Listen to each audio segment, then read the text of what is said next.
सबको याद है? चलिए शुरू करते हैं ना। अच्छा, सरस्वती पूजा का तैयारी चल रहा है है ना?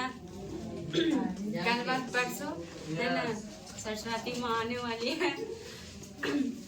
चलिए हम लोग आज शुरू करते हैं। पिछले क्लास में जो हम लोग टॉपिक देख रहे हैं तो बाबू वो क्या पढ़े थे हम लोग पिछले क्लास में? साइमन कमीशन पढ़े थे। Simon commission. तो साइमन कमीशन का गठन कब हुआ? 1927 ईस्वी में हुआ। और पहली बार साइमन कमीशन जो है वो भारत कब आया? तो 1928 ईस्वी में। पहली बार भारत साइमन कमीशन 1928 ईस्वी में। अगर गठन बोले तो 27 में और आया कब? 28 में। अच्छा, साइमन कमीशन जो है उसका भारतीय जो है वो विरोध किए। तो विरोध करने के पीछे कारण क्या था? तो उसमें जो भी सदस्य थे, 7 जो सदस्य था, वो सभी के सभी सदस्य जो थे अंग्रेज थे। उसमें एक भी भारतीय शामिल नहीं था। इसलिए भारतीय जो है ये उससे असंतुष्ट होते हैं और उसको साइमन के जो बनाने वाले जो सदस्य जब यहाँ आते हैं तो उनको काला झंडा दिखाकर बहिष्कार किया जाता है और नारे लगाए जाते हैं, साइमन वापस जाओ। इसका विरोध इसलिए करते हैं कि जो भी वो बनाया गया था, जो यहाँ शासन अंग्रेज कर रहे थे, उसका भारत शासन अधिनियम 1919 जिसको मॉन्टेग्यू चेम्सफोर्ड भी कहा जाता है, इसके तहत हर एक 10 साल पे चेंजिंग किया जाता है। 10 साल पे यानी होने वाला था 29 में, लेकिन इसका निर्माण जो है वो हो जाता है 27 में ही। और इसीलिए भारतीय जो है काला झंडा दिखा के और इसका प्रदर्शन करते हैं। अच्छा, एक इम्पोर्टेंट क्वेश्चन कि साइमन कमीशन के दौरान किस क्रांतिकारी का लाठीचार्ज होने से मृत्यु हुआ था? तो लाला लाजपत राय है ना।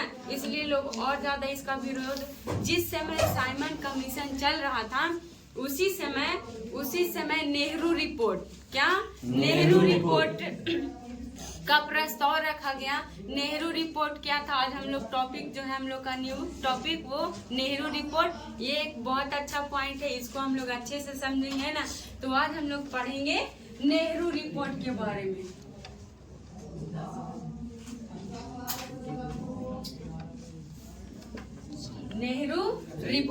नेहरू रिपोर्ट जो है वो इसका गठन उसी समय 1928 ईस्वी में ही किया गया था।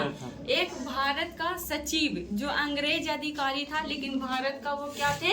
सचिव थे, बर्किनहेड। वो कहते हैं कि ठीक है, अगर तुम लोग भारतीयों से कहते हैं कि तुम लोग अगर असंतुष्ट हो, हम लोग को पता है कि किस तरह से तुम लोग पे शासन करना, अगर तुम लोग को दे दिया जाए तो सही से इसको चला नहीं पाओगे। अगर इसका विरोध कर रहा था तो वो एक चुनौती देता है भारतीयों को कि ठीक है, तुम लोग सब मिल के एक कोई संविधान बना के हमको दो जिससे सारा लोग संतुष्ट हो। अगर किसी में इतना हिम्मत है तो कोई एक क्या कानून बना के दो जो सबों को स्वीकार है, तो वही हम क्या कर देंगे? लागू कर देंगे। ये चुनौती देते हैं कौन? भारत का सचिव बर्किनहेड। ये इनको कहने पे सब क्या करता है? सब एक दिल्ली में सम्मेलन, आ जाइए, समिति का क्या करते हैं? गठन करते हैं और 29 समिति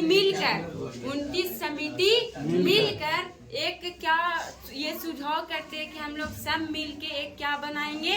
संविधान का निर्माण करेंगे और इसको जो है अंग्रेजों के समक्ष रखेंगे और कहेंगे कि यही क्या लागू किया जाए। इसके लिए तो इनके कहने पे एक एम अंसारी की अध्यक्षता में 29 समिति को मिलाकर एक सम्मेलन दिल्ली में होता है और इसमें जो है सभी का प्रस्ताव, सभी मिलके क्या इसकी बैठक इसलिए होता है कि हम लोग एक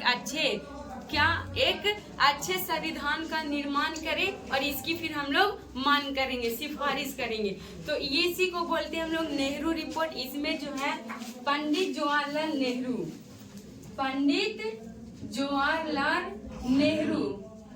नेहरू की अध्यक्षता में जो है 8 सदस्य मिलकर 8 सदस्य मिलकर एक समिति बनाते हैं और उन लोग मिलकर एक प्रस्ताव रखते हैं और इसको जो है 1928 ईस्वी में पेश किया जाता है और सबों से पूछा जाता है। तो ये जो नेहरू रिपोर्ट है उसको बहुत सारा स्वीकार नहीं करते हैं। नेहरू रिपोर्ट जो बनाए उनको बहुत सारे लोग क्या करते हैं, स्वीकृत नहीं करते हैं। इसमें थे मोहम्मद अली जिन्ना।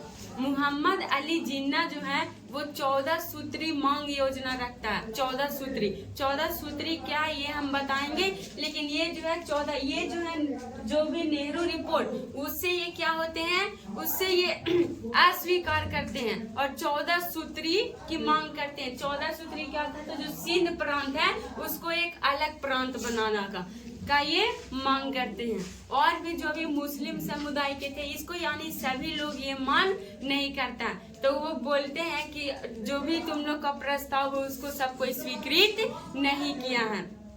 ये जो था